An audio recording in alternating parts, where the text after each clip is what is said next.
Ésaïe 40, 31, la Bible dit ceci. Mais ceux qui se confient en l'Éternel renouvellent leur force. Ils prennent le vol comme les aigles. Ils courent et ne se lassent point. Ils marchent et ne se fatiguent point. Alléluia. On va le relire encore. Mais ceux qui se confient en l'Éternel renouvellent leur force. Ils prennent le vol comme les aigles. Ils courent et ne se lassent point. Ils marchent et ne se fatiguent point. Prions tous ensemble. Papa, nous te rendons grâce ce soir. Nous te bénissons, Éternel, encore une fois, Seigneur, pour l'opportunité que nous avons d'être dans ta maison, Seigneur. Père, malgré le temps, Seigneur, nous sommes là, Seigneur, Papa, et tends ta main, Seigneur, Papa, sur tous ceux-là qui n'ont pas pu être là aujourd'hui, Seigneur. Je te prie, Seigneur, maintenant, bénis-nous, Seigneur, par ta parole, Seigneur. Ouais-moi, afin que je puisse l'annoncer, qu'elle produise des fruits dans nos vies, Seigneur Jésus-Christ. Dispose aussi les cœurs de ceux-là qui nous regardent à travers les médias, Seigneur, Papa, que cela trouve une place dans leur cœur et germe aussi et produise des fruits, Seigneur. Papa, prends le contrôle des moments qui vont suivre et que toute la gloire te revienne. Et nous disons tous au nom de Jésus. Alléluia. Juste avant de vous asseoir, si vous pouvez encore battre les mêmes pour le Seigneur. Vous pouvez vous asseoir dans la présence du Seigneur aujourd'hui. Alléluia. Maintenant, je vais juste poser une question. Et je sais que certains vont réagir. Bon, n'est pas, vous pouvez réagir. Avez-vous déjà oublié quelque chose d'important? Ah oui. Et qui ici a déjà oublié, mais vraiment oublié quelque chose d'important chez lui à la maison? Genre, tu es sorti, et puis après tu arrives loin, tu te rends compte, j'ai oublié soit mon portefeuille par exemple, hein? Ou bien j'ai oublié, je ne sais pas moi. Bon, je n'ai pas envie de dire j'ai oublié mon téléphone, parce que je veux vraiment avoir une place, que cette affaire, c'est pas vraiment important. Mais j'ai oublié quelque chose là, ça vous est déjà arrivé? Hein? Oui. Ouais, ça. Bon, peut-être qu'on devrait couper cette partie-là, mais je vais vous le dire. Ça, parce que ça en lien avec la leçon. Ça m'est déjà arrivé quand mes jumeaux étaient petits. Je pense que ma femme se rappelle. Et là, par réflexe, je suis arrivé et je suis sorti de la voiture. Mais d'habitude, quand je sortais, parce que c'est moi qui les prenais, ils étaient dans la poussette. Mais je ne sais pas, ce jour-là, ma femme est sortie, et puis ma femme est arrivée à l'église, c'était juste là. Et moi, je suis sorti tout naturellement, et puis je suis arrivé comme ça, naturellement, en marchant. Puis ma femme me regarde. Les enfants sont où? Ils étaient dans la voiture. Je les avais oubliés. Et même j'ai couru vite, je vous assure. Et les gars étaient là tranquilles, puis ils attendaient. Et donc ça arrive, ça arrive, mais n'oubliez pas les enfants. C'est très important. Amen. Maintenant, voici l'histoire. Ça, c'est une histoire vraiment vraie. Cette histoire, littéralement, c'est lors d'une fête, et ça a choqué beaucoup de personnes, par exemple. Maintenant, je vais vous poser ces questions-là. Si vous étiez les parents de deux jeunes enfants, et que vous êtes invités à une fête, à une, je ne sais pas moi, à une soirée, et vous avez les enfants avec vous, qu'est-ce que vous alliez faire? Ou par exemple, la soirée vous dit, par exemple, vous devez venir sans les enfants. Comment allez-vous agir? Donc, première réponse, c'est vous allez engager une babysitter. Deuxième point, vous avez envoyé vos regrets à la famille qui vous invite et vous restez à la maison avec les enfants. Ou vous les amenez à la fête, mais vous les laissez dans la voiture pendant que vous buvez bêtement avec ces gens-là. Amen. Bon, si vous avez répondu à la réponse A, c'est bien, c'est satisfaisant. C'est vraiment satisfaisant. En plus, il faut savoir à qui tu confies tes enfants. B, ce serait encore mieux. B, c'est encore mieux. Mais C, ce n'est pas du tout la chose à faire. Alléluia. Mais pourquoi on parle de cela? Pourtant, c'était un couple aux États-Unis. Ils ont choisi l'option C. Ils ont été invités à une fête. Et là, ils ne savaient pas quoi faire des enfants. Donc, ils sont allés avec les enfants. Et ils ont laissé les enfants à la voiture. Et eux, ils sont allés en d'autres termes à la soirée. Ils sont allés. En fait, c'est vraiment le zénith de ce qu'on appelle l'égoïsme. La femme, Angel Gabrielle Jiménez, 30 ans, et l'homme, 30 ans, et Maria Belém James Lozano, 30 ans, ils ont été transférés à la prison de Palm Springs, littéralement City. Et ce jour-là, c'était vraiment, en fait, même les policiers étaient complètement dépassés. On ne comprend pas comment des parents peuvent arriver à une place, qu'ils vont à cette soirée-là et qu'ils laissent leurs enfants dans la voiture. Ils les ont laissés seuls la nuit dans une camionnette. Les enfants étaient âgés de 5 et de 6 ans. Et apparemment, ces enfants étaient un inconvénient pour eux. Ça devenait un fardeau pour eux. Écoutez-moi bien. Les enfants, des fois, ils font des choses qu'on ne comprend pas. C'est normal parce que la folie est dans le cœur. La Bible dit spécifiquement que la folie est dans le cœur de l'enfant. Mais écoutez-moi bien. Les enfants, c'est la plus belle chose qui peut arriver à une famille. Amen. Amen. C'est la plus belle chose. Ce ne sont pas des fardeaux. C'est normal. Ce sont nos enfants. Alléluia. Et nous devons les supporter, nous devons les garder avec nous parce qu'ils grandissent. Et en passant, une petite révélation. Savez-vous que vous aussi, quand vous étiez enfant, vous étiez comme ça envers vos parents? Amen. Ils n'ont pas agi comme ça envers vous. Mais eux, ils ont laissé, en d'autres termes, les enfants. Vous posez maintenant la question, mais où est-ce qu'il est en train d'aller? Je vais quelque part. Je vais vraiment quelque part. Donc, et l'image de ces deux enfants blottis littéralement dans cette camionnette seule, au beau milieu de la nuit, soulève ce qu'on appelle beaucoup de questions, littéralement. Est-ce qu'ils ont eu froid? Est-ce qu'ils ont eu faim? Est-ce qu'ils avaient peur, littéralement? Est-ce qu'ils ont pleuré, et même eux-mêmes avant de dormir? Savez-vous qu'il y a une histoire ici au Québec où un monsieur a oublié son enfant? C'était, je pense, l'année passée, il a oublié l'enfant et dans la voiture.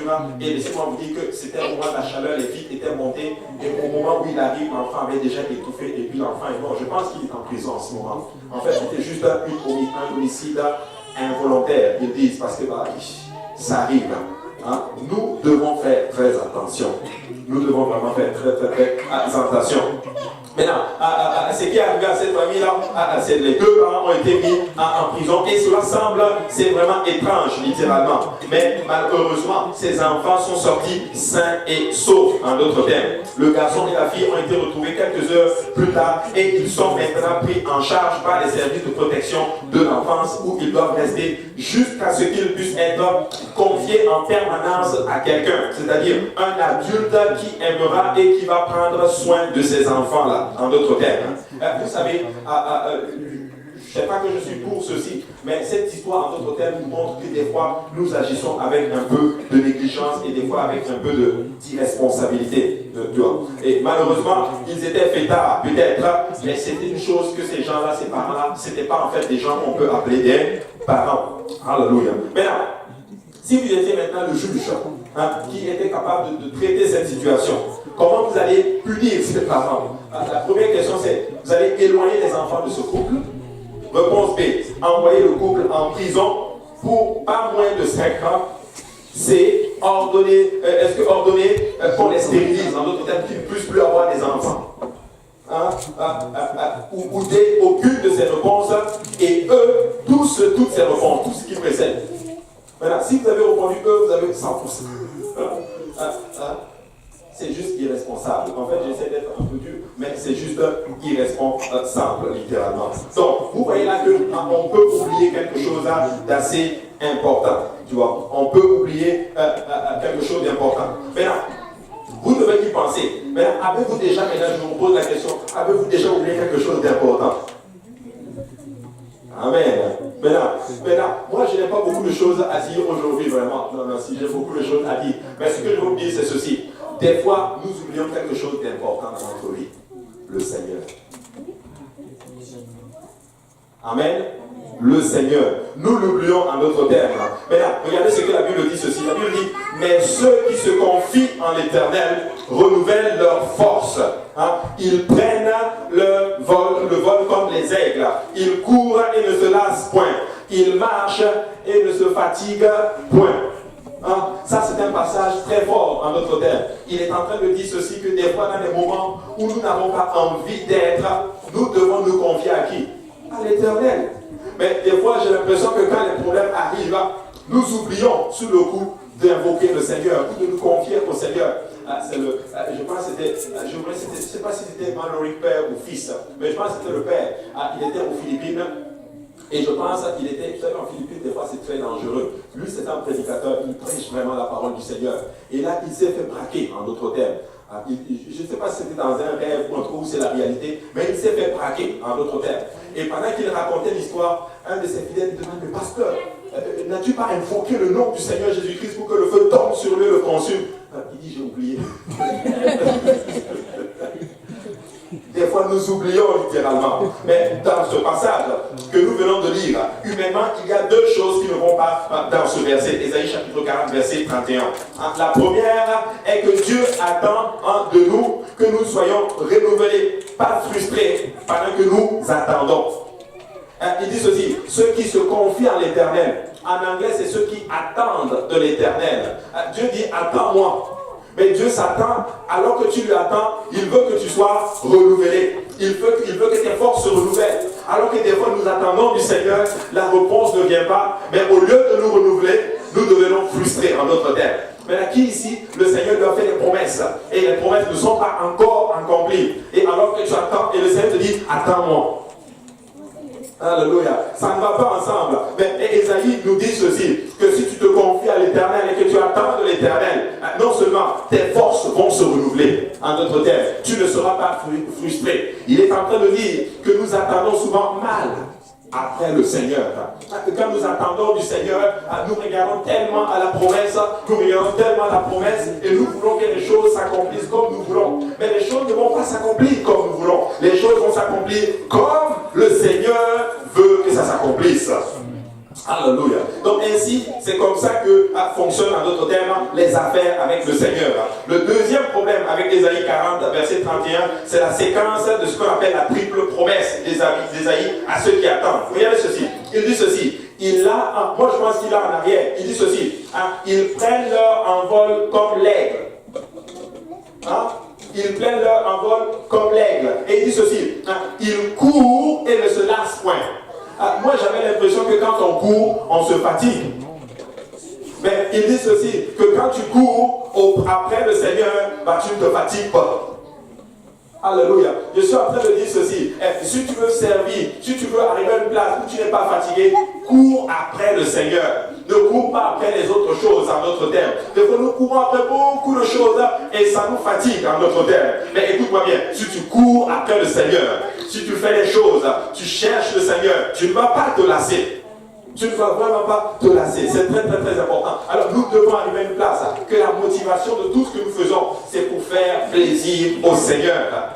Des fois, nos motivations sont un peu diluées, vous savez. Oui, on cherche le Seigneur, mais c'est aussi un peu dilué avec un peu faire plaisir un peu aux hommes, tu vois. Voilà pourquoi des fois, nous arrivons à certaines places de notre marche avec le Seigneur où la frustration entre. Lorsque nous n'avons pas la reconnaissance, lorsque nous n'avons pas les choses dont nous attendons, la frustration vient.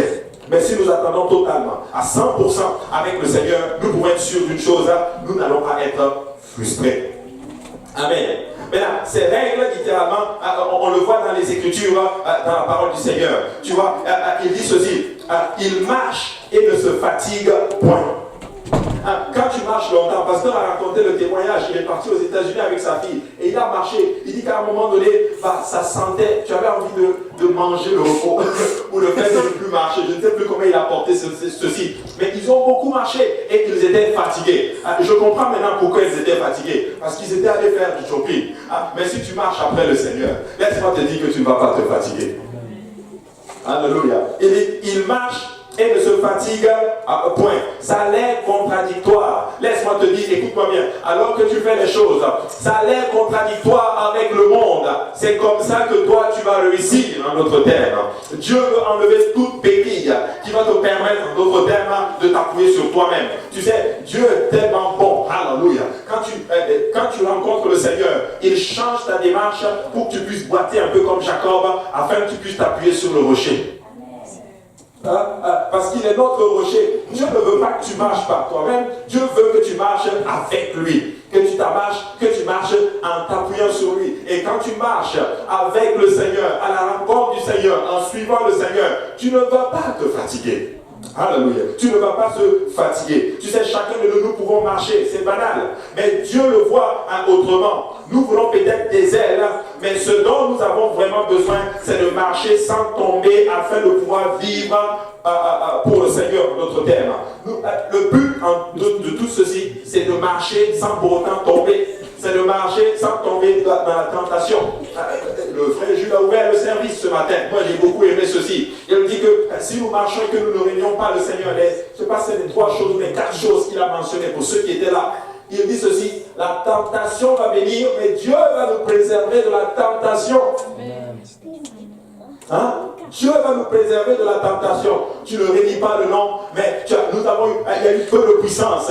Mais laisse-moi te dire, tu n'as pas renié le nom du Seigneur, tu as été fidèle en toutes ces choses. Dieu dit qu'il connaît nos œuvres, alléluia. Et laisse-moi te dire qu'à cause de ceci, alors que la tentation va arriver, Dieu va te préserver et ton pied ne va pas chanceler.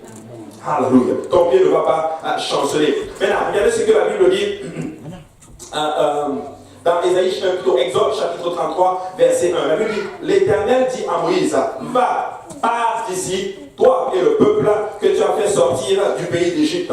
Monte vers le pays que j'ai juré de donner à Abraham, à Isaac et à Jacob en disant, je le donnerai à ta postérité. Tu sais, tous jusqu'à là, ça va très bien. Dieu est en train d'accomplir ses promesses. Et Dieu va accomplir ses promesses dans nos vies. Écoutez-moi très bien, il y a beaucoup de promesses qui sont en cours d'arriver. Beaucoup de promesses qui sont en train d'arriver. Et c'est la volonté du Seigneur. Mais Dieu est en train de nous montrer quelque chose ces derniers temps. Sondons bien comment ça va arriver pour être sûr si c'est vraiment du Seigneur. Hein? Parce que le diable voit les promesses. Les promesses sont en train d'arriver. Ça peut arriver, mais déguisé littéralement par le diable. Ou du moins déguisé d'une certaine façon. Pas forcément même du diable, mais Dieu par Dieu lui-même. Mais Dieu veut nous apprendre quelque chose à travers cet enseignement. Regarde ce qu'il dit. Il dit, j'enverrai devant toi un ange et je chasserai les Cananéens, les Amoréens, les Éthiens, les Phérésiens, les Éviens et les Jébusiens. Il dit ceci, monte vers ce pays où coule le lait et le miel. Jusqu'à là, ça va bien. C'est la promesse de l'Éternel. Ça avait été donné à Abraham, ça avait été donné à Jacob, c'est à Isaac, à Jacob, au patriarche. Ils avaient cette promesse. Dieu dit ceci, c'est le pays où coule le lait et le miel. C'est toujours la promesse de l'Éternel. Et là, regardez ceci. Je ne monterai point au milieu de toi, de peur que je ne te consume en chemin, car tu es un peuple au cou roide.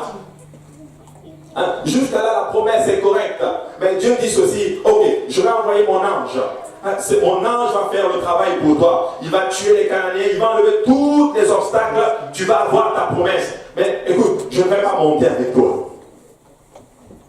Je ne vais pas monter avec toi. Lorsque le peuple eut entendu ces sinistres paroles, la Bible déclare, il fut dans la désolation et personne ne mit ses ornements. Je ne sais pas cette touche de sanctification, d'où ça vient, c'est arrivé un peu le matin, mais je ne sais pas. Le peuple a entendu cela. Dieu dit, ok, vous allez tout avoir, mais je ne serai pas avec vous. Écoute, est-ce que tu sais que tu peux tout avoir sans l'Éternel? Tu peux être béni sans l'Éternel. Nous pourrons même avoir le réveil, je vous dis, sans le Seigneur. Cette salle peut être pleine du jour au lendemain sans le Seigneur. Nous pourrons tout avoir sans le Seigneur. Est-ce la volonté du Seigneur? Oui, la promesse était donnée. Mais Dieu dit à Moïse, monte, mais je ne serai pas avec vous. Dieu dit, je vais envoyer mon ange avec vous et vous tenir, et je vais tenir mes promesses. Je vais vous laisser prospérer et même vous donner quelques victoires en route, parce que mon ange va être avec vous. Mais je n'irai pas avec vous, car vous avez rejeté ma voix et l'avez remplacée par la vôtre. Il n'y a rien de mal avec les anges, mes frères et sœurs. Ils représentent ce qu'on appelle le pouvoir du Seigneur. Et quand tu entres dans les Écritures, tu vas voir une chose. Il y a beaucoup d'activités angéliques. Et que je vais le dire maintenant. En général, quand tu prêches, tu attends vers la fin de l'enseignement pour dire ces choses. Écoutez, moi je ne veux rien du tout sans le Seigneur. Si Dieu n'est pas dans cette affaire, alléluia, peu importe ce qu'il y a dedans, je n'en veux pas du tout, alléluia. Tu veux la bénédiction avec l'Éternel, alléluia. Dieu peut te bénir, mais si l'Éternel n'est pas dedans, laisse cette affaire. Laisse cette affaire, alléluia. Maintenant, il n'y a rien avec les anges. Je n'ai même pas envie qu'un ange soit. Je veux que l'Éternel lui-même soit avec moi. Écoutez, les anges sont puissants. Les anges sont forts, alléluia. Tu sais, plus de 230 fois dans les Écritures, nous trouvons des anges accomplissant leur travail. Ils étaient présents dans ce qu'on appelle, dans plusieurs histoires dans la Bible. Les anges ont un type de corps spirituel qui peut apparaître à l'homme quand Dieu le veut. Tu sais, ils peuvent apparaître comme un homme, des fois ils apparaissent avec des ailes, des fois ils apparaissent d'une certaine façon. C'est très difficile de voir un ange et puis de rester comme ceci. Quand tu vois un ange, tu as peur. Ils sont glorieux, ils sont puissants. J'aime bien cette chanson. Alléluia. Il dit ceci, les anges et les archanges ont des noms glorieux. Mais le nom de Jésus-Christ, c'est ça la chanson, non? Ils ont des noms glorieux ensuite. Pourrait-il me rendre heureux? Ils ont, le nom d'Emmanuel. Écoute, c'est puissant, ils sont puissants. Même il y a des anges, il y a des archanges, il y a des chérubins. Écoutez, ils sont puissants. Le dernier même de la classe des anges. Laisse-moi te dire que s'il arrive ici, ça va juste être grave, littéralement. Ils sont puissants. Un an, ça suffit à régler tous nos problèmes en notre thème. Et quand tu rentres dans les Écritures, ils sont là. Ils peuvent voler très vite. On le voit dans Daniel chapitre 9, verset 21. Pour obéir à l'ordre de Dieu. Tu sais, ils ont un principe, les anges. Ils obéissent à Dieu. Ils obéissent vraiment à Dieu. Dieu, pas les anges déchus bien sûr, mais quand Dieu dit tac, boum, ils sont là, ils obéissent en d'autres termes. Maintenant, il y a plus de 10 fois 10 000 et des milliers de milliers. En fait, il y a des myriades et des myriades d'anges. On le voit dans le livre d'Apocalypse 5, 11. Une quantité innombrable. On ne peut même pas les compter. Ils sont nombreux. Nous ne pouvons même pas comprendre le nombre. Les anges sont décrits comme des observateurs, des hôtes de Dieu, des fidèles, des esprits ministres, c'est-à-dire qu'ils servent littéralement des flammes de feu, des élus de Dieu, des fils de Dieu, littéralement. Ils sont puissants, littéralement. Ils ont le pouvoir de faire ce que Dieu les demande de faire, en d'autres termes. Mais là, dans l'Ancien Testament, un ange a exercé son ministère auprès de Agar. Vous vous rappelez de Agar, c'est la servante d'Abraham. Plutôt, Abraham lui dit pars, alors que l'enfant est né. Ismaël est venu, ce n'était pas la volonté du Seigneur. Ismaël a commencé en d'autres termes à devenir bizarre. Et là, Agar a commencé à mépriser Sarai. Et là, Sarah va voir Abraham, lui dit Abraham, écoute, ta servante là, elle me dérange. Abraham dit, mais attends, elle est dans ton pouvoir. Et là, il va consulter le Seigneur. Le Seigneur dit, écoute mon ami, bon, ça c'est à la Abou, écoute mon ami. Quand tu allais vers moi, elle, là, est-ce que tu m'as consulté? Ok, fais ce que ta femme te dit. Il te dit de la faire partir, fais-la partir. Et là, il est parti. Écoutez, un ange, je disais ça il n'y a pas longtemps, un ange est apparu et un ange lui a fait grâce. Elle a trouvé de l'eau pour son fils. Et qu'est-ce que l'ange lui dit? L'ange lui dit, littéralement, en fait, je sais que tu as raison, mais retourne vers ta servante et soumets-toi. Oui, ta servante a tort, mais retourne et soumets-toi à notre thème. Donc cet ange a rendu ministère à Agar, au sujet d'Ismaël. Quand tu prends littéralement Abraham, en d'autres termes, alors qu'il était dans les chaînes de Mamré, il a eu la visite de 2 anges avec l'Éternel. 2 anges ont suffi pour sauver Lot et ses 2 filles, et 2 anges ont suffi en d'autres termes pour détruire la ville de Sodome et de Gomorrhe.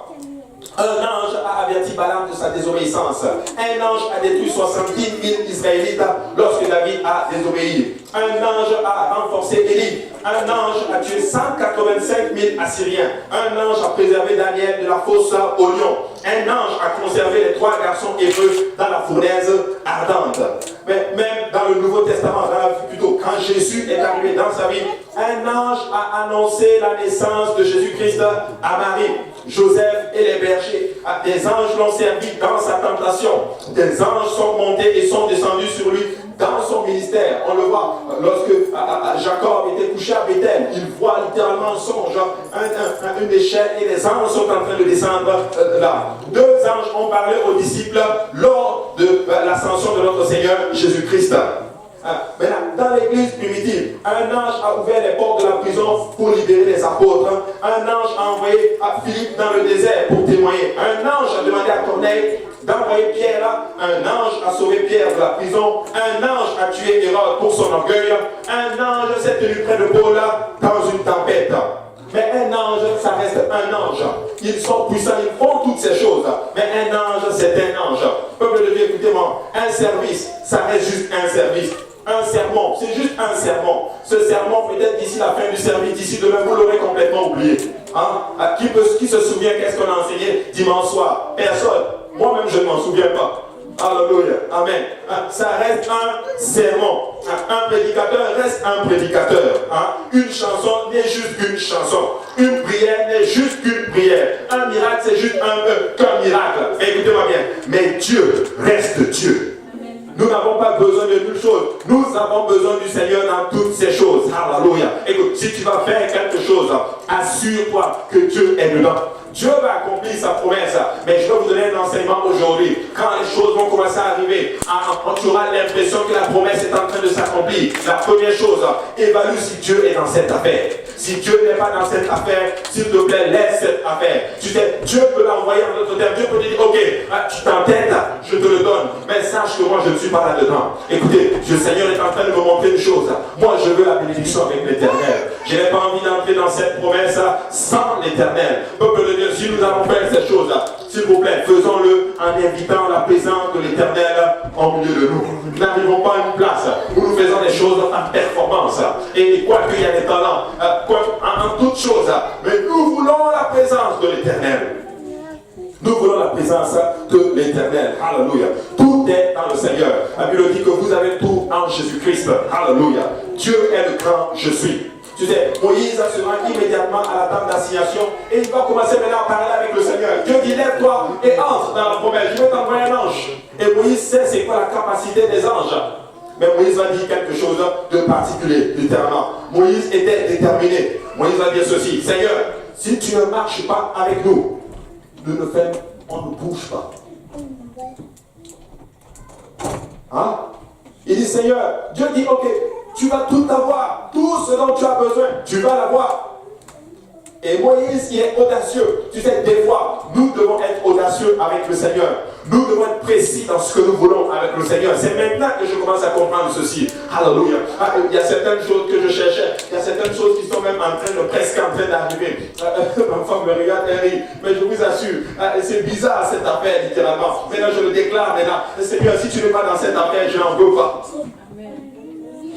Alléluia. Et dis à ta situation, même s'il y a des choses qui sont en train d'arriver, tu as dit, oh, alléluia, c'est bon. Écoute, si Dieu n'est pas dedans, laisse cette affaire tomber. Laisse cette affaire tomber. Regardez ce que Moïse dit. Moïse, Exode 33, 15.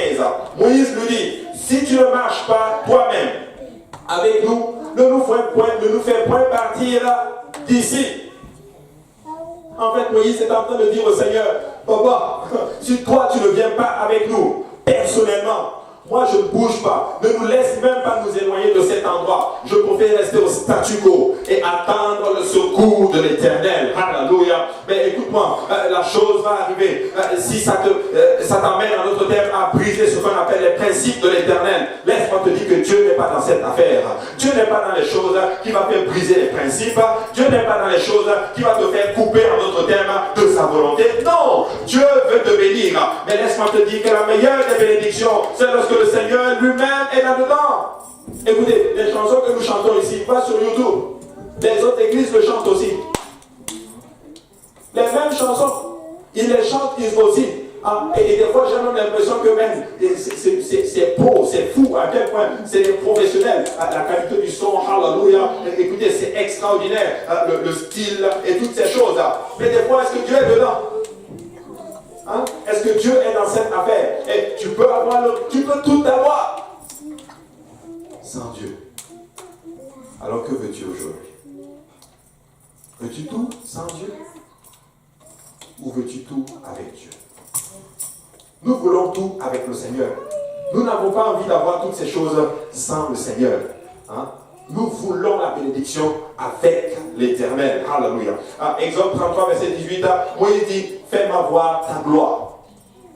Moïse dit, je veux entrer dans ta gloire. Écoute, si tu as le Seigneur avec toi, tu vas avoir la promesse. Mais si tu n'as pas le Seigneur avec toi, tu ne peux pas avoir la promesse. Oui, la promesse va arriver, mais tu vas rentrer et au lieu que ça t'enrichisse, ça va juste te détruire. Que dit les Écritures? C'est la bénédiction de l'Éternel qui enrichit. C'est la bénédiction de l'Éternel qui enrichit. Alléluia. Et nous devons arriver à une place où nous voulons Dieu plus que toute autre chose.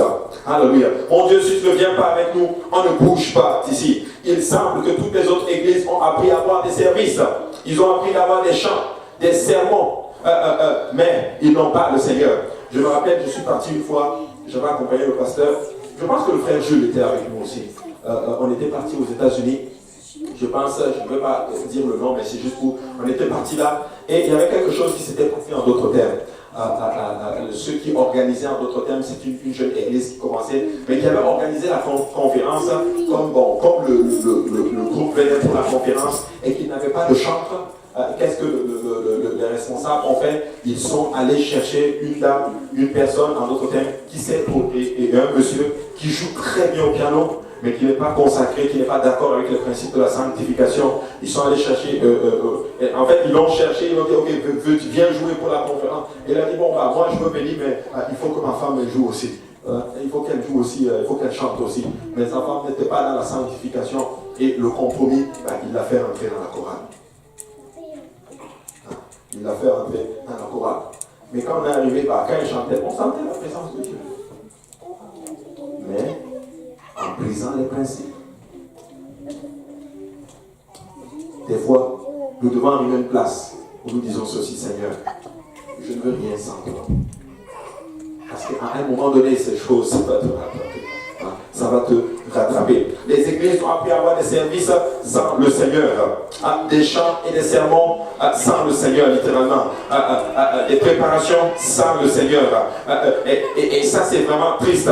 Mais nous voulons être différents. Nous voulons être vraiment différents. Nous voulons arriver à une place que tout ce que nous faisons, littéralement, nous mettons le Seigneur là-dedans. Alléluia. Nous voulons prier avant de commencer nos réunions. Nous voulons arriver à une place, littéralement, où avant de faire quoi que ce soit, nous cherchons la face de l'Éternel. Papa, que veux-tu que nous fassions? Si tu dois prêcher, alléluia, prie, alléluia, demande au Seigneur, qu'est-ce que je dois faire, littéralement? Et je me le prêche à moi aussi, parce que le Seigneur aussi est en train de me challenger aussi là-dessus. Tu sais, tu peux même ne pas prier, tu viens, tu prêches, et puis les gens vont sentir la présence du Seigneur. Mais ce n'est pas la volonté du Seigneur. Dieu veut toucher les gens. Nous voulons avoir la volonté du Seigneur.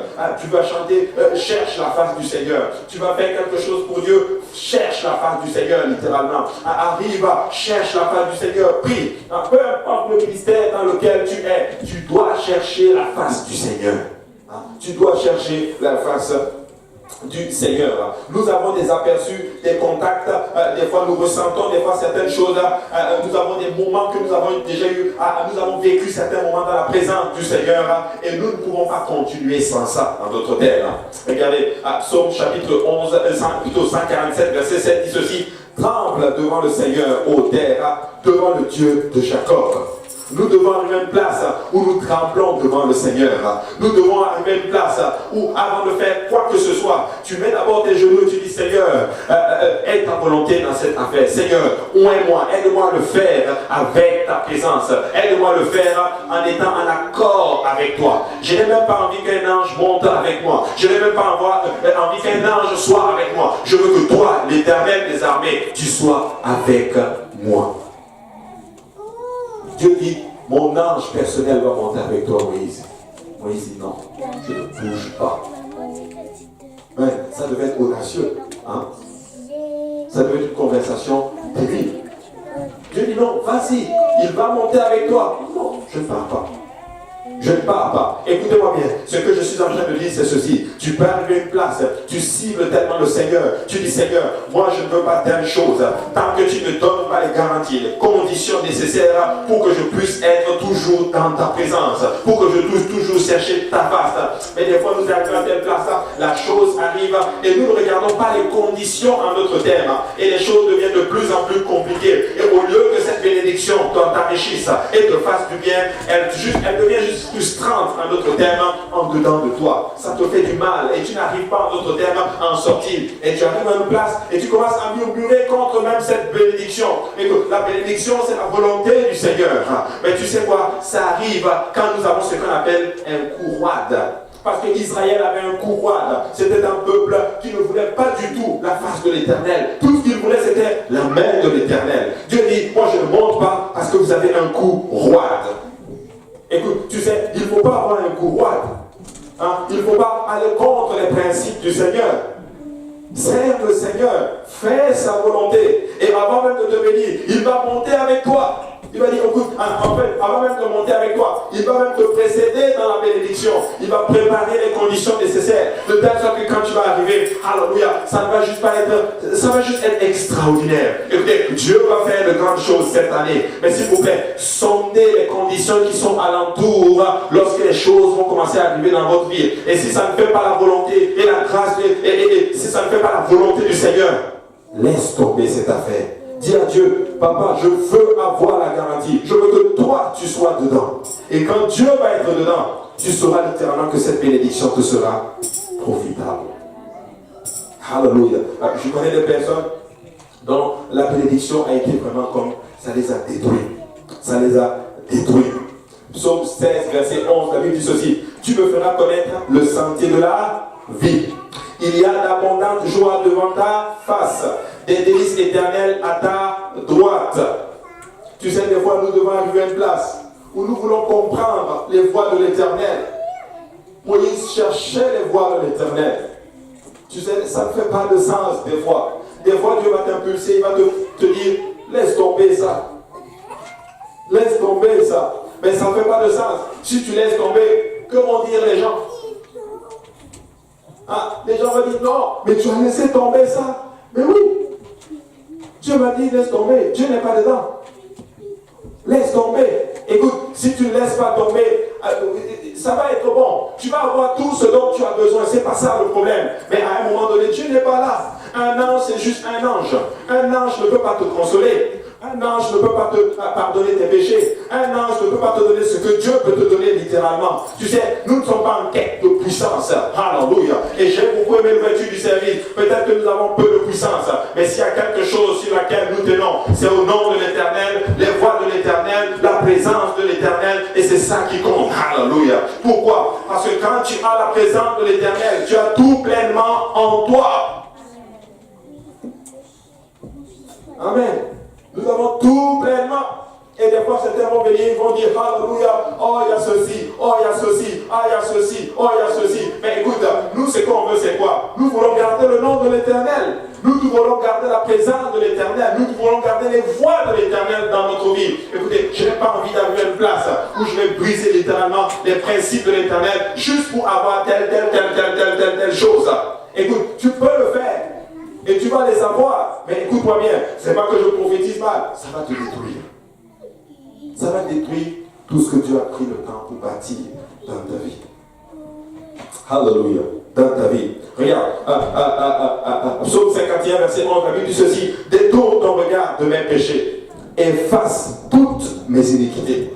Tu sais pour pouvoir dire cela, Dieu doit être là. Mais s'il rentre dans cette promesse, la terre promise, le pays où coule le lait et le miel, au moment où il y aura beaucoup d'iniquités, il ne pourra pas cet ange qui est à côté là ne pourra pas dire, tu effaces mes iniquités. Mon cher ami, moi je ne peux pas effacer tes iniquités. Il n'y a que Dieu qui peut effacer tes iniquités en d'autres termes. La présence du Seigneur. N'acceptez rien si Dieu n'est pas dedans. Amen. Mais comment savoir si Dieu est dedans? Comment savoir si Dieu n'est pas dedans? Tu vas le voir, tu vas vraiment le ressentir. Dieu ne va pas te donner quelque chose qui va être à l'encontre de sa volonté. Amen. Tu sais, il y a certaines choses, si tu les as par rébellion, je t'assure, Dieu n'est pas dedans. J'ai appris ce principe. Dieu m'a montré ceci. Si tu t'es le dos, parce qu'ils ont un courroie. Ils ont un courroie.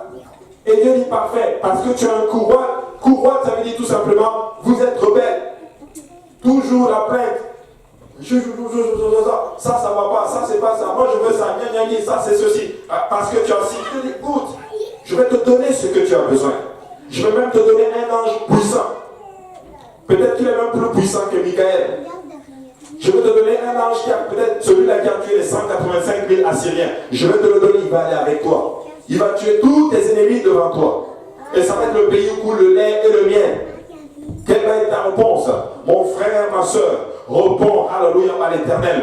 Papa, si toi, l'Éternel des armées, toi qui s'appelles Jéhovah, Jésus-Christ de Nazareth. Si tu n'es pas dedans, je ne bouge pas. Je reste dans cette affaire, littéralement. Et quand tu dis ceci à l'Éternel, laisse-moi te dire que lui-même va aller dans la promesse. Il va préparer le chemin. Il va venir lui-même. Il va te porter, alléluia, sur tes ailes. Et il va rentrer avec toi dans la promesse. Écoute, Dieu va faire de grandes choses pour toi, mon frère, ma soeur. Mais cherche la présence et la face de l'Éternel. Il va le faire, alléluia. Tourne le regard de mes péchés. Il n'y a que Dieu qui peut effacer mes péchés. J'ai besoin de lui avec moi constamment et partout. Regarde ce qu'il dit au verset 12. Oh Dieu, crée en moi un cœur pur. Renouvelle en moi un esprit bien disposé. Ça, c'est David qui parle. David a péché contre le Seigneur. Écoute, il avait tout, David. Il avait un grand royaume. Il avait un puissant royaume. Il avait vaincu. Il a pris du temps. Mais malheureusement, il est tombé dans le péché.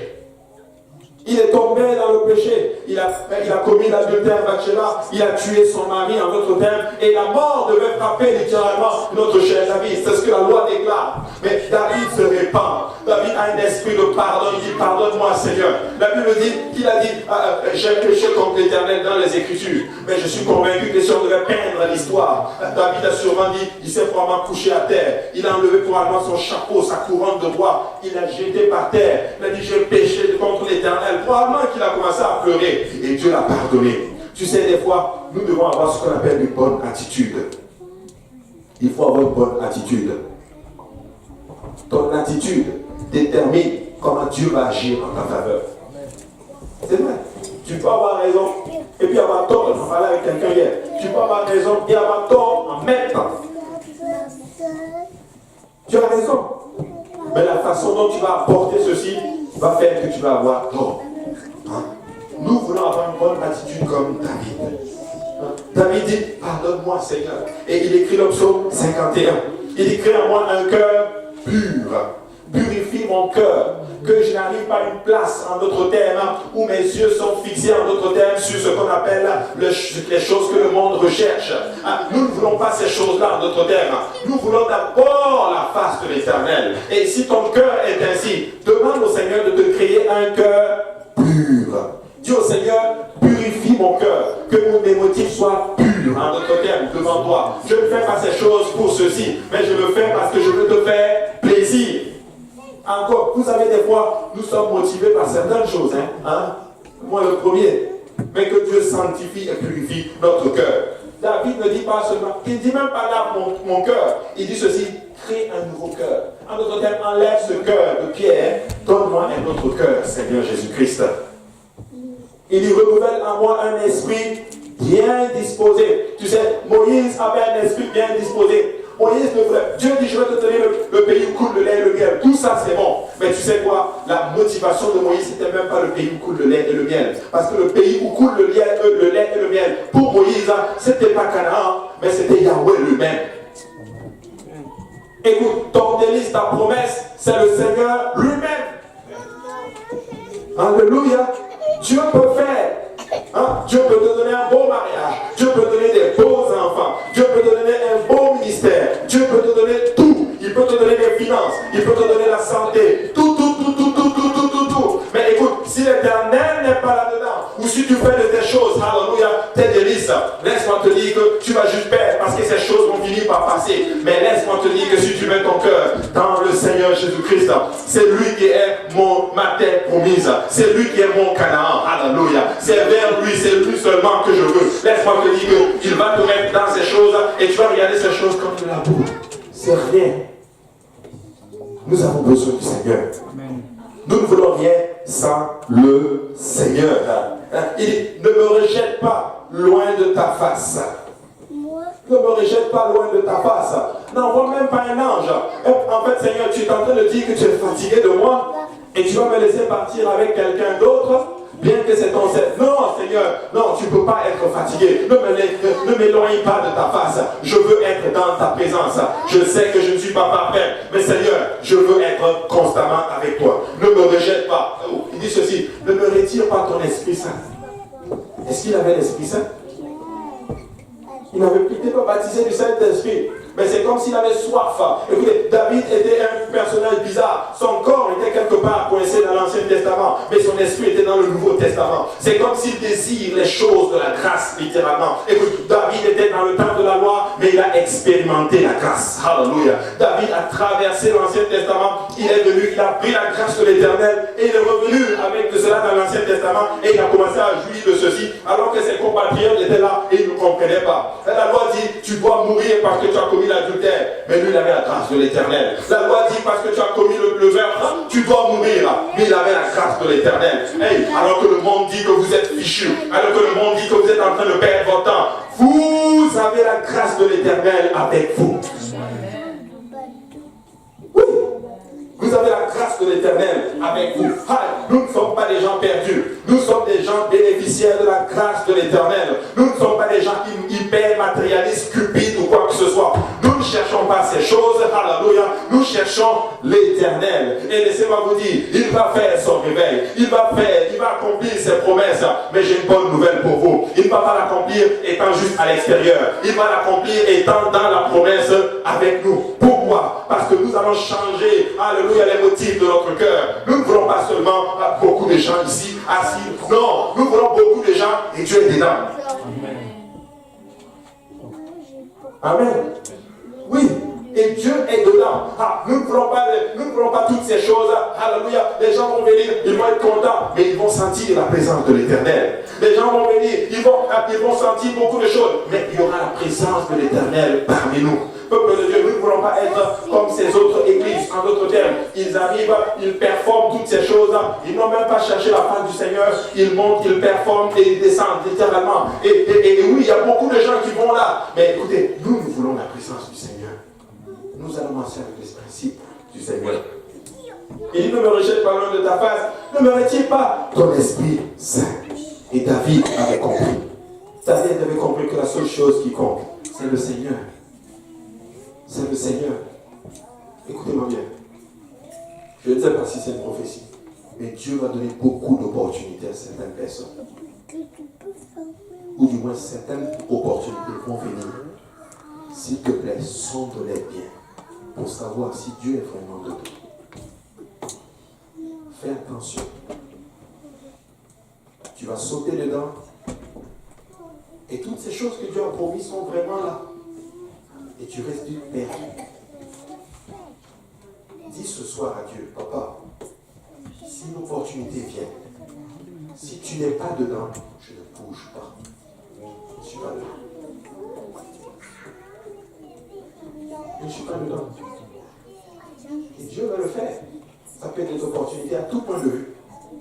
Opportunités ministérielles, opportunités financières, opportunités familiales. Tout, ça va arriver. Je vous dis, ça va arriver. Hein? Ça va arriver. Mais si Dieu n'est pas dedans, enfin, nous on se regarde, on se comprend. Parce que Dieu est en train de nous montrer quelque chose. Ça va arriver. Je vais vous raconter un petit témoignage. Il y a certaines choses qu'on a toujours, on voulait, mais c'est venu. Et le Seigneur, mais ça c'était avant ça. Je ne sais pas encore. Mais ça c'était avant ça. Beaucoup de choses sont arrivées. Mais je vous assure, ça tout comme que, c'est ça, c'est ce que Dieu veut que tu fasses. Mais quand tu regardes, c'est comme si Dieu n'est pas dedans. Et je pense que là où Dieu voulait nous amener, c'est à la même place. Seigneur, si tu n'es pas dedans, nous n'entrons pas dans cette affaire. Et c'est ce que je ferai vraiment enseigner à l'église aujourd'hui. Peuple de Dieu, écoutez-moi bien. Tout ce dont vous cherchez, je vous assure, ça va venir. Mais sonde bien pour savoir si l'Éternel est dedans. Parce que si le Seigneur n'est pas dedans, tu veux juste aller à une place et ça va juste te détruire. Ça va juste te détruire. On va avoir le réveil. On va l'avoir. Bon, je vous assure, un temps viendra où faites juste gaffe, vous n'arrivez même plus à avoir de place pour vous asseoir. Ça va arriver. Et nous le voulons avec la présence du Seigneur. Nous le voulons en appliquant les mêmes principes de l'Éternel. Les 30 minutes de prière au sérieux. Amen. Je suis moi-même arrivé en retard. Je fais mon meilleur coup de temps. Mais nous devons prendre ceci au sérieux. On doit faire une place où les choses, où ça devient ce qu'on appelle le désordre. Prenons le ministère au sérieux. Prenons notre relation avec le Seigneur au sérieux. Tout ce qui a trait avec au Seigneur, prenons-le au sérieux. Les principes de Dieu, prenons-le au sérieux. Les principes de soumission, prenons-le au sérieux. Les principes à au ministère, prenons-le au sérieux. Tout ce que nous allons faire, s'il vous plaît, qui a touche, même dans ton monde séculier, prends-le au sérieux. Parce que tu veux que Dieu soit dedans. Parce que si tu développes un courroie, laisse-moi te dire que Dieu va te donner ce dont tu veux. Ce dont tu veux. Et il ne sera pas dedans. Et tu vas avoir l'impression que Dieu est dedans. Amen. Je t'assure, tu vas avoir l'impression que Dieu est dedans. Mais Dieu n'est pas dedans. Dieu n'est pas dedans. Je vais vous raconter un dernier petit témoignage. Moi j'ai fini aujourd'hui, je n'avais pas grand chose à dire. Je vais finir avec ça. Je vais vous raconter un petit témoignage qui m'est arrivé juste avant que je pense que je vous l'ai déjà raconté, c'était juste avant que je me marie. Et à l'époque, je priais beaucoup. Pas que je priais vraiment beaucoup, je priais beaucoup, dans le sens où j'avais une bonne relation avec le Seigneur.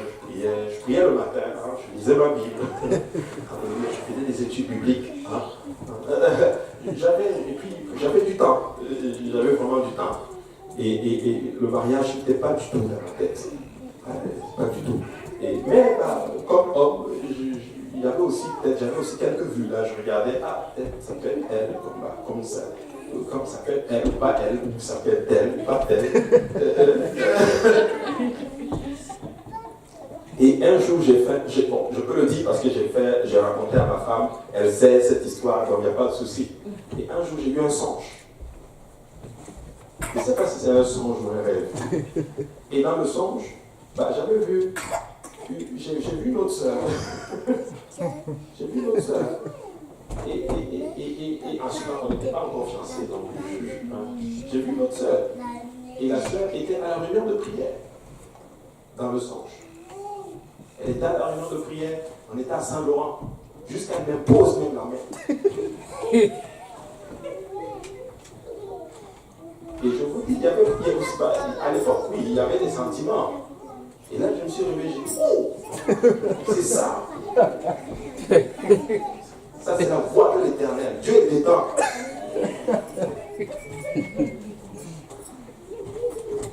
Bon, le frère riche, je ne sais pas si je l'ai dit. Bon, lui, il connaît l'histoire un peu, il sait de qui il s'agit. Amen. Mais Dieu, j'ai dit, wow, Dieu est dedans. Et je me suis réveillé, je dis, waouh, alléluia, le Seigneur est bon. Je n'ai même pas parlé de ça, mon pasteur. Mais Dieu n'était pas dedans. Hein? La preuve. Amen. Dieu n'était pas dedans. Après, Dieu a fait de telle sorte que maman a dit c'est arrivé. C'était clair que c'était la volonté du Seigneur. Et comment Dieu m'a montré qu'il n'était pas là-dedans, c'est après j'ai sondé les circonstances. Parce que si cette personne, en d'autres termes, était la personne pour moi, elle ne devait pas être au sous-sol, elle devait être en haut dans le sanctuaire avec les dames. Parce que si elle était en bas, ça veut dire qu'elle avait enfreint l'autorité spirituelle. Elle est descendue alors que les dames n'étaient pas censées être en bas, les dames devaient être en haut. L'ennemi est des fois subtil.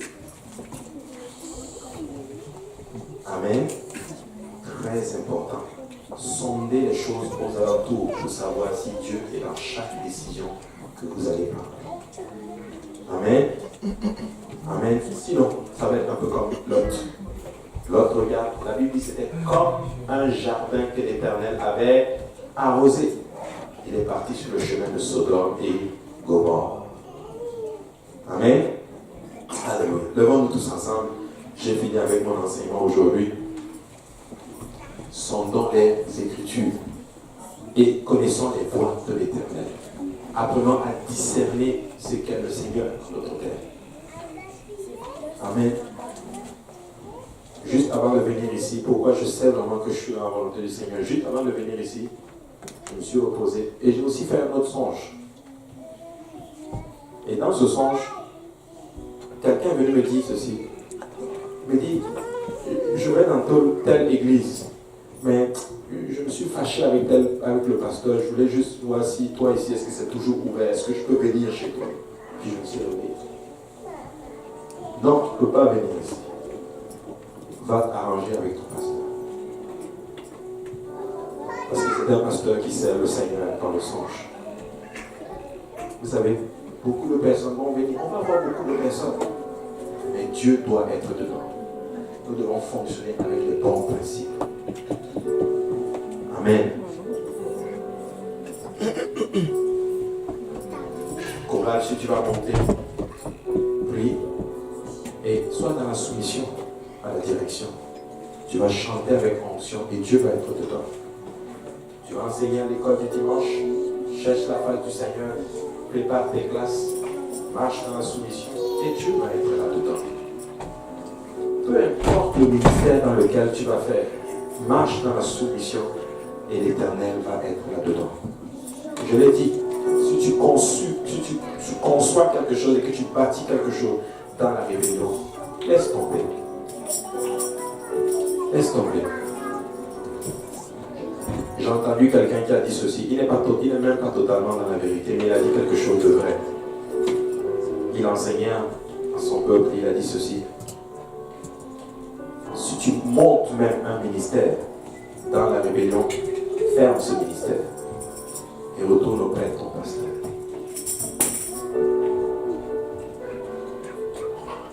Sinon Dieu n'est pas dedans. Dieu n'est pas dedans. Nous voulons tout avec le Seigneur, tout. Si Dieu te bénit avec un emploi, vois si Dieu est dedans. Si Dieu te bénit avec un mari, vois si Dieu est dedans. Si Dieu te bénit avec une femme, vois si Dieu est dedans. Si Dieu te bénit avec quoi que ce soit, please, sonde, vois si Dieu est dedans. Regarde, est-ce que j'ai marché selon les principes? Amen. Alléluia. Aujourd'hui, c'est vraiment un enseignement. Alors, l'hôtel est vraiment ouvert. Nous allons juste venir à l'hôtel et on va juste prier et on va faire un vœu au Seigneur aujourd'hui. Et on va lui dire clairement, Papa, nous voulons le réveil, mais sans toi, on n'en veut pas. Amen. Amen. Qui est-ce qui veut la bénédiction avec l'Éternel?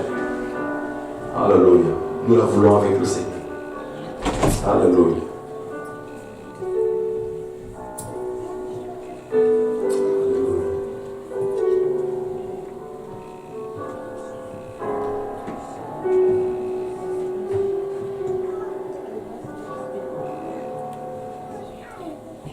Alléluia Jésus. Alléluia Jésus.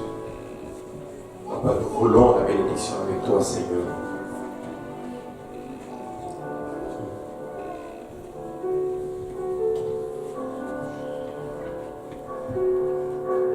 Alléluia. Gloire au nom de Jésus. Alléluia, Seigneur. Alléluia, Jésus. Alléluia, Papa. Sans toi, nous ne bougeons pas, Seigneur Jésus. Alléluia. Nous savons, Seigneur, que toutes ces promesses, Seigneur, vont venir, Seigneur. Mais nous le voulons avec toi, Seigneur Jésus-Christ. Nous voulons être dans ta volonté, dans ta pleine volonté, Seigneur Jésus-Christ. Nous ne voulons pas ces choses, Seigneur, Papa, sans ta présence, Seigneur Jésus. Même pas avec un ange, Seigneur. Mais toi, au milieu de nous, Seigneur. Papa, sois dans nos maisons, Seigneur Jésus-Christ. Papa, sois dans chaque aspect de nos vies, Seigneur Jésus-Christ. Sois le premier, Seigneur Jésus. Alléluia. Sois celui-là, Seigneur, Papa, qui va préparer, Seigneur, toutes choses pour nous, Seigneur Jésus-Christ. Nous anticipons, Seigneur, une grande moisson, Seigneur Jésus. Mais nous le voulons, Seigneur, Alléluia, étant dans ta présence, Seigneur, Alléluia. Gloire dans le nom de Jésus-Christ, Alléluia. Gloire dans le nom de Jésus, Alléluia. Oh,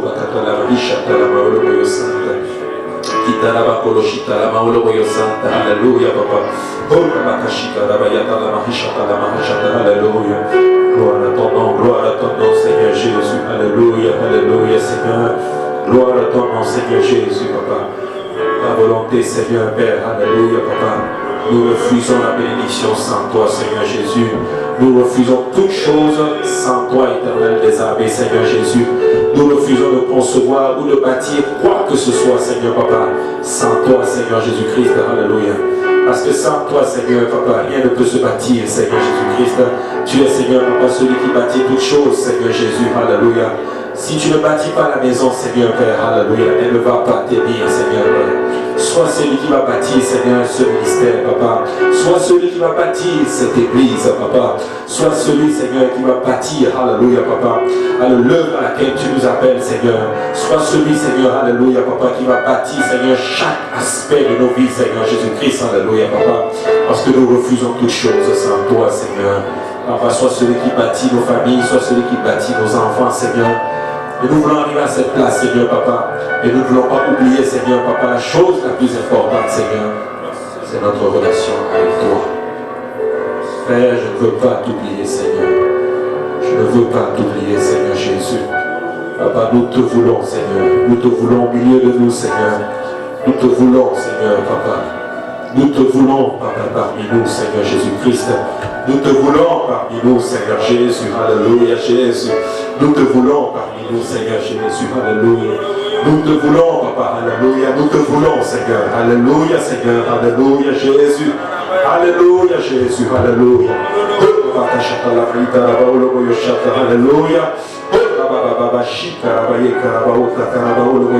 Alléluia.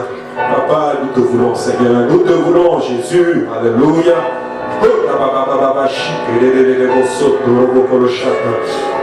Alléluia. Alléluia.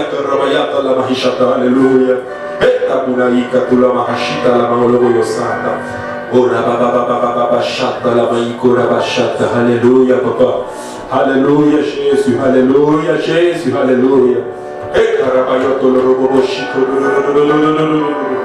Alléluia, Jésus. Alléluia, Jésus. Alléluia, Jésus.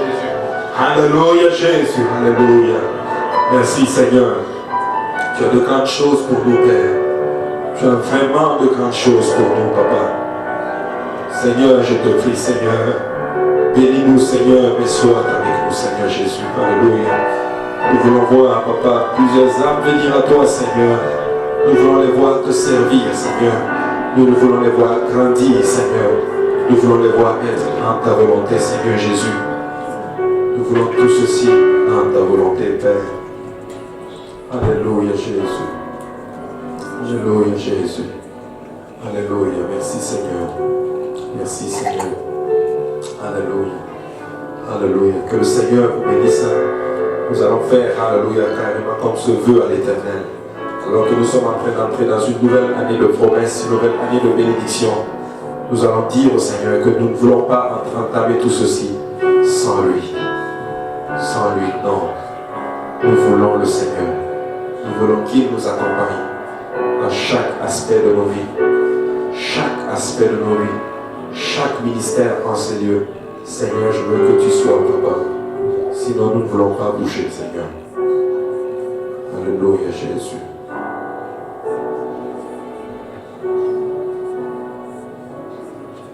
Alléluia, Jésus. Alléluia, Jésus.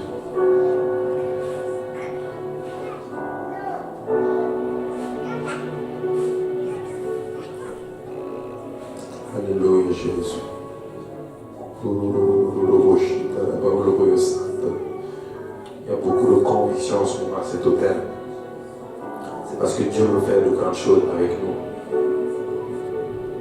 Dieu veut faire de grandes choses avec nous. Recherchons les voies de l'Éternel. Recherchons les voies de l'Éternel. Ça ne fait peut-être pas de sens. Mais lorsque Dieu est dans quelque chose, c'est une porte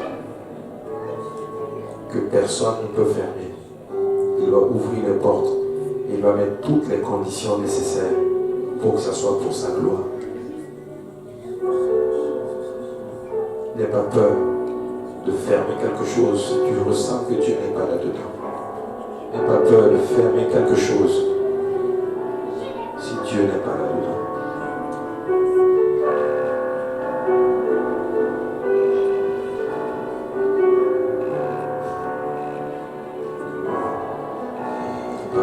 arriver quelque chose si Dieu n'est pas là-dedans. Alléluia. Abraham a conçu Ismaël. L'enfant venait de ses entrailles, comme Dieu l'avait dit. C'était l'enfant d'Abraham, comme Dieu l'avait dit. Mais Dieu n'était pas là-dedans. Jacob a volé la bénédiction de son frère. C'était la volonté de Dieu qu'il ait la bénédiction. Mais la façon dont ça a été fait, Dieu n'était pas là-dedans. La façon dont c'est fait, Dieu n'est pas là-dedans. Certaines choses, des fois, le Seigneur est là-dedans. Du moins, le Seigneur, c'est la volonté du Seigneur. Mais les conditions, la façon dont c'est fait, démontrent que Dieu n'est pas là-dedans. Ce n'est pas de cette façon que Dieu accomplit les choses. Si tu dois forcer une porte, c'est que Dieu n'est pas là-dedans. Alors ne force pas. Sers juste le Seigneur. Sers juste Dieu. Et laisse Dieu accomplir sa promesse dans ta vie. Laisse-le accomplir sa promesse. Et des fois, alors que nous attendons le Seigneur, des fois, nous commençons des fois à frustrer, nous posons beaucoup de questions. Quand est-ce que ça va arriver? Quand est-ce que ça va arriver? Pourquoi ça n'arrive pas maintenant? Pourquoi telle situation arrive? Mon frère, ma soeur, attends après le Seigneur. Attends après le Seigneur.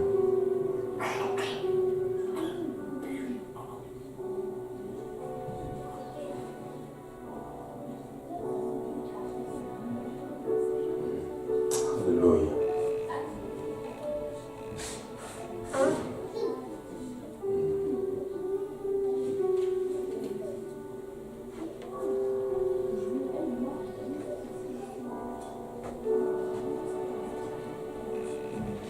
Je ressens vraiment quelque chose en ce moment maintenant.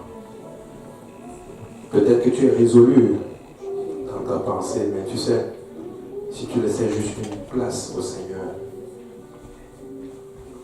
tu vas voir ce qu'il va faire avec toi. Peut-être que tu es résolu, Seigneur, à prendre une décision. Laisse une place au Seigneur. Laisse une place au Seigneur. Amen. Alléluia. Que le Seigneur vous bénisse. Alléluia. Sondez toute situation autour de vous. Amen. Pour savoir si le Seigneur est là-dedans. Amen. Sans le Seigneur, nous ne bougeons pas. Sans le Seigneur, nous n'en voulons pas du tout. Alléluia.